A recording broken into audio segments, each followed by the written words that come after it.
This is hands down one of the best games I've played this year, a hidden gem I had no idea existed. In this game, you explore a massive open world, piecing together what happened to everyone on the planet. Where did they go? And what are they doing now? And how was enough water deposited onto the Earth to turn it into one massive ocean? Or is this even the same Earth that I know? The Last Caretaker is what you get when you combine a modern open-world exploration game with Half-Life 2. It just nails the setting and the atmosphere so well, sailing the open seas from one platform to another in a ship that becomes so much more than a ship as you upgrade it and build on it. Sometimes you'll have to find a way to the top of a tall tower to survey the region and locate new destinations. Other times you'll have to dive down to the bottom of the ocean to explore what's left of civilizations that have been buried beneath the water.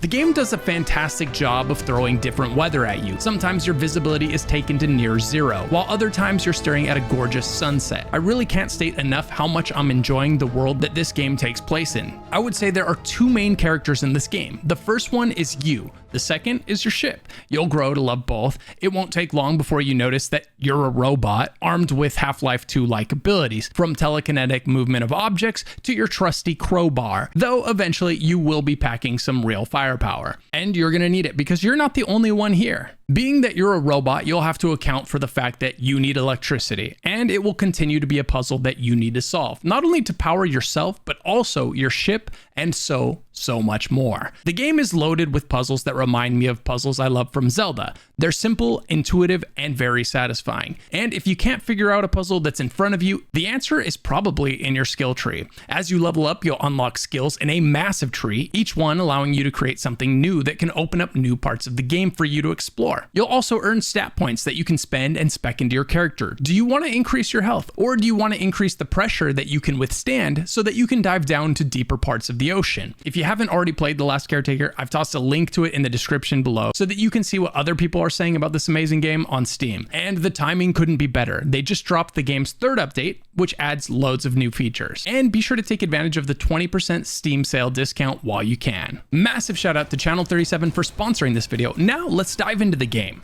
So I'm going to go over this game in as spoiler-free way as I possibly can, because uncovering the mysteries of this world and where everybody went is a massive part of playing this game. But the non-spoilery version is the game starts with you waking up inside of what it feels like a cell, and you'll quickly get given a quest to find your way out of this building and onto a boat. You'll wander around this initial structure that feels kind of like a massive oil rig or something way out in the middle of the ocean, loaded with all kinds of Half-Life 2 vibes, and you'll be met with a lot of simple puzzles around how to turn on the lights and the power and everything that you're gonna need in order to get out of the structure. Eventually, you'll stumble your way into a massive room that has a large ship floating in it. This is going to be your ship once you can get it repaired and powered up. This whole process is sort of like a massive tutorial teaching you how to power things up, how to run power cables from one thing to another, how to run fuel hoses from one thing to another so that you can fuel up that device and get it running. And these are two resources that you're going to need loads of as you're working your way through this game. Once you've got the ship repaired and powered up, it's time to set sail into the massive ocean. But before you leave this place, I might just recommend looking around for all of the hidden locations. There are loads of them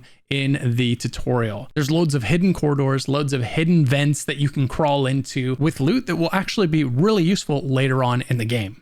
Now I'm on a save that is roughly in the middle of the game somewhere. So you can see there is a lot going on my ship. You see there's a lot of hoses running all over the place, powering things, running fresh water to items from this device right here. There are power cables, that's these dark blue ones, powering up all kinds of different devices on this ship. Right, we've got a recycler right here with power running to it. Loads of stuff going on here. And in order to be able to craft all of these things onto your ship, what you're going to have to do is level up and unlock the different tiers of your skill tree. You'll see a number next to each tier, and that number corresponds to your level. So tier 2, you unlock at level 2, tier 3, you unlock at level 3, and so on. So each time you level up, you'll unlock another row of things. You'll get more stats, aka enhancers, that you can spend in here. So these enhancers are gonna do things like increase increase your vitality, just increasing your HP, very straightforward. But then there's more interesting ones here, like improved hydraulics, which allows you to lift heavier items, or the pressure gauge, which is going to allow you to increase their pressure capacity, allowing you to swim deeper underwater. You've got power management for better power efficiency, or shock absorbers so that you can fall from high places and take less damage, which sounds incredibly useful. I've died to gravity a number of times in this playthrough already, and that's probably because I have 0 points in that stat. So how are you going to level up as you're playing this game? That's a great question. One way to level up is simply by picking up loot. So if I pick up one of these right here, you'll see in the bottom of the screen, XP plus 5 for picking up that loot.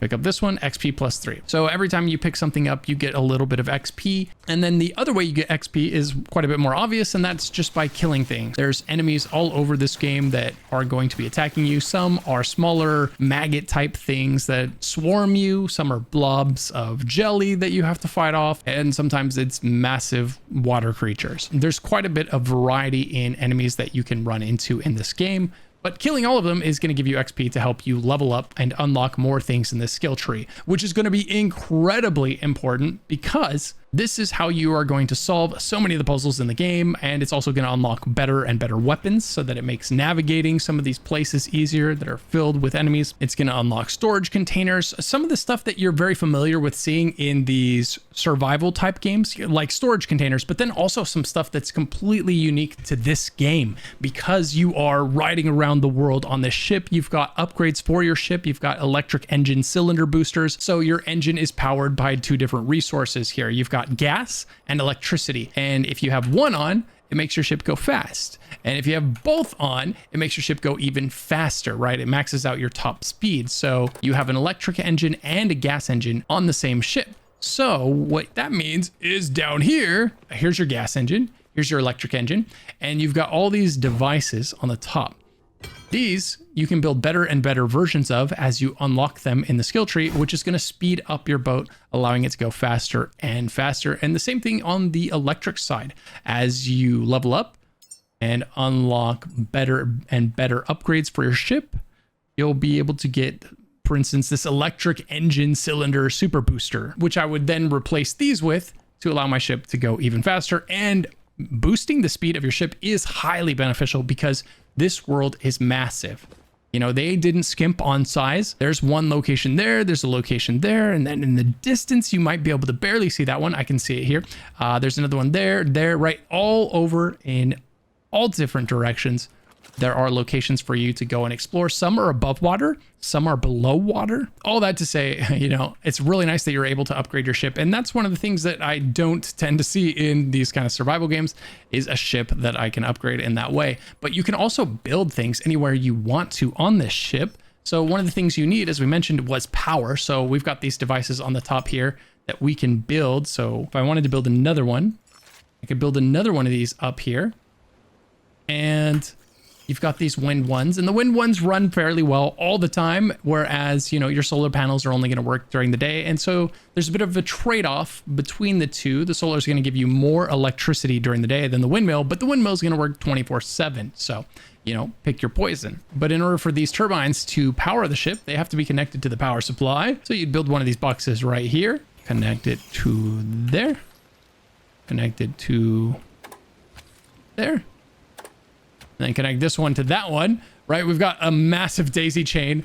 Don't do this in real life, but there we go. Now we are generating tons of electricity to power our ship. And the game has a fantastic UI, so you always know how much power you have and how much you're using. You can also see the health of your ship because you will occasionally take damage through various means. Maybe you damage it, maybe you run into a mine, maybe an enemy damages it. So your ship can take damage, so make sure that you are repairing it. If we look at mine, my health right now is at 99.98%. We could repair that here with 1 iron.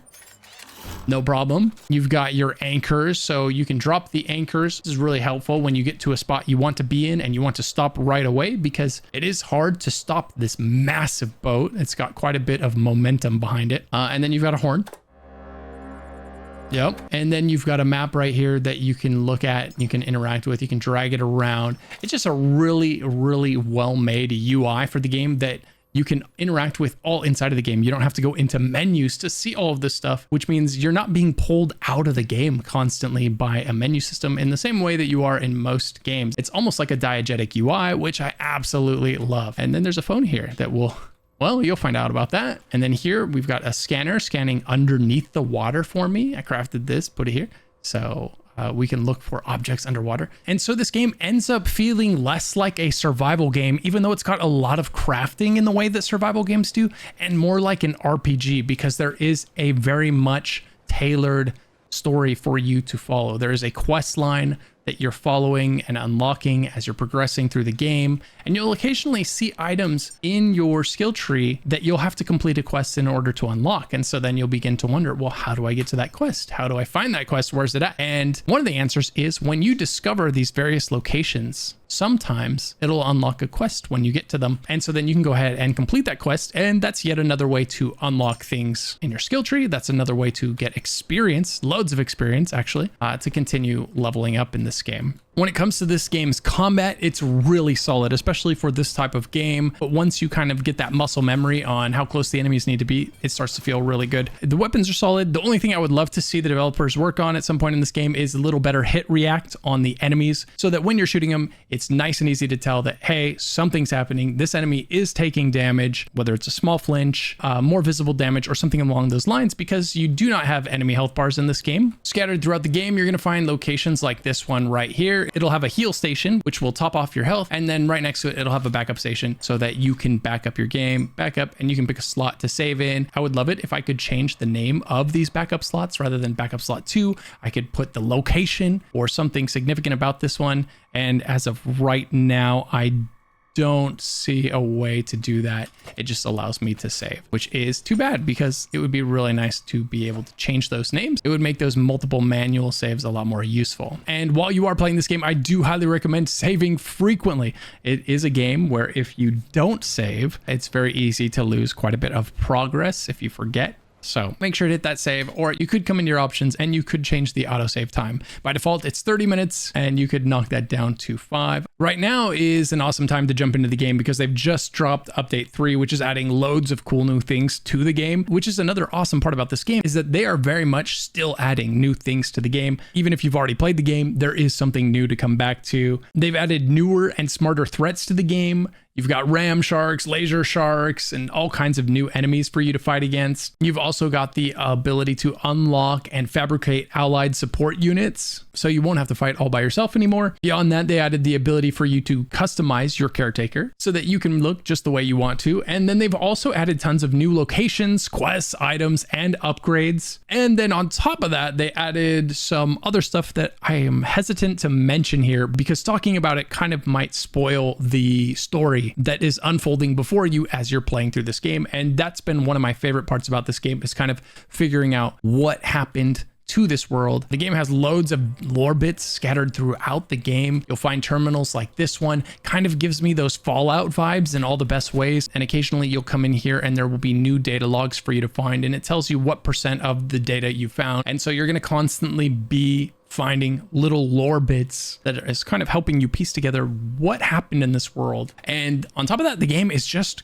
surprisingly gorgeous. I mean, look at this right now. We've got the sun coming up, the light beating off the ship, my weapons looking nice and clean. Like, they've just done a great job with the graphics of this game. So what do you guys think? Let me know down in the comments below. Are you as excited for a massive open world seafaring survival game as I am? And what types of features would you love to see them add in the next update for this game? Because they are still adding more to it. And don't forget, if the game looks fun, I've tossed a link to it down in the description below so that you can check it out for yourself. And remember to take advantage of that 20% off Steam sale while you can. Even at full price, this game's a fantastic bargain. It's right around $30, $35, somewhere in there. It's a great price for the amount of content that you're getting. And people have rated this game very positively on Steam. Literally, that's what they're saying. So if you're one of those people that's played this game before, let us know down in the comments. What do you think of the game? Is it worth it? And all that good stuff. Thank you guys so much for listening to me ramble about yet another awesome open world game. If you guys want to be kept up to date on all the latest and greatest open world games, be sure to subscribe to the channel and like the video. And for more open world content, check out one of these videos popping up on screen right now. Thanks so much for listening, and I'll see you guys in the next video.